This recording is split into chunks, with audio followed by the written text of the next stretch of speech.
The hunger protests, which began last Thursday and were particularly intense in northern Nigeria, have diminished following police crackdowns and the detention of many organizers and protesters. Leaders of the #EndBadGovernance movement have gone underground, and the Department of State Services, DSS, arrested 7 Polish nationals for waving Russian flags during a protest in Kano. President Bola Tinubu called for the suspension of the protest due to violence and property destruction, but demonstrations faltered as police arrested 873 protesters and detained 30 others for waving Russian flags. The Chief of Defense Staff, Gen. Christopher Musa, labeled the flag waving as treason. The DSS spokesman, Peter Afunanya, emphasized that the arrests were routine security measures and not targeted actions against Polish nationals.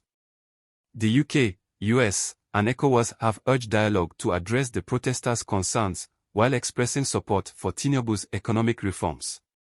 The Emir of Kano, Alhaji Muhammadu Sanusi II, criticized intelligence failures that allowed the protests to escalate into attacks on public and private properties.